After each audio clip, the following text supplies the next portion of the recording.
থামুন, আজকে এমন একটা রেসিপি দেখাবো যেটা আপনাকে একদম শৈশবে ফিরিয়ে নিয়ে যাবে। মায়ের হাতে এই রেসিপিটা খায়নি এমন মানুষ হয়তো খুবই কম আছে।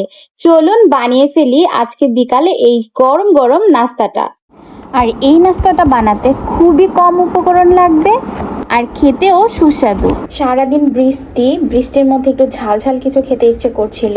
কি বানাবো ভাবতে ভাবতে রান্নাঘরে গিয়ে দেখি আলু আছে, তাই আলু দিয়ে বিকালের একটা নাস্তা তৈরি করে ফেললাম। আর কি নাস্তা রেডি করলাম আমার সাথেই থাকুন। এই প্রথমে আমি দুইটা আলু কুচি কুচি করে কেটে নিয়েছি ভাবে। আলুটা আর একটু পাতলা স্লাইস হলে খুব ভালো হতো, যদিও। তখন এটার সাথে আমি কিছু মশলা অ্যাড করে নিব। আমি এখানে কিছু পেঁয়াজ কুচি নিয়েছি, এই অল্প কিছু পেঁয়াজ কুচি অ্যাড করে দিব।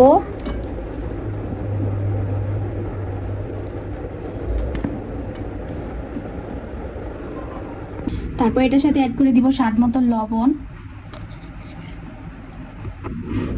এরপরে দিয়ে নিব লাল মরিচের গুঁড়া, যেহেতু আমি একটু ঝাল ঝাল খাবো।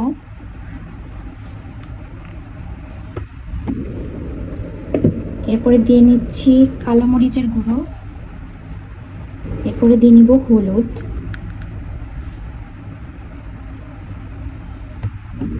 খুবই কম উপকরণে এই রেসিপিটা বানানো যায়। এখন আমি দিয়ে দিব কর্নফ্লাওয়ারটা। দিয়ে নিচ্ছি 1 টেবিল চামচ, 2 টেবিল চামচ, 3 টেবিল চামচ, 4 টেবিল চামচ। কর্নফ্লাওয়ারটা একটু বেশি দিতে হবে, আলুগুলোকে বাইন্ডিং করবে আর অনেক ক্রিস্পিও হবে।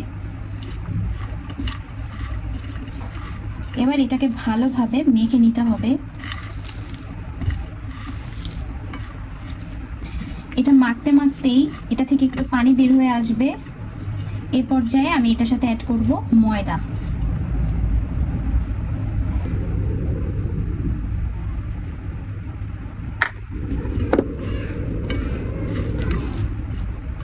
ময়দাটা দিয়ে এটাকে আরো কিছুক্ষণ ভালোভাবে মেখে নিতে হবে। ময়দাটা দিয়ে মাখতে মাখতেই আশা করছি আপনারা বুঝে ফেলেছেন আমি আজকে কি রেসিপি বানাতে যাচ্ছি। আজকে আমি বানাবো আলুর পাকোড়া। এই তো দেখুন কি সুন্দর একটা বাইন্ডিংস হয়েছে, একদম পাকোড়ার শেপ। এবার চলুন এটাকে ভেজে নিই। আপনারা চাইলে এটাকে ডিপ ফ্রাই করতে পারেন, কিন্তু আমি এটাকে এয়ার ফ্রায়ারে ভেজে নিব। এই পাকোড়াটা কিন্তু অনেক মুচমুচে হয়েছে আর খেতেও কিন্তু খুবই মজাদার। রেসিপিটি যদি ভালো লাগে তাহলে অবশ্যই লাইক কমেন্ট করে জানাবেন।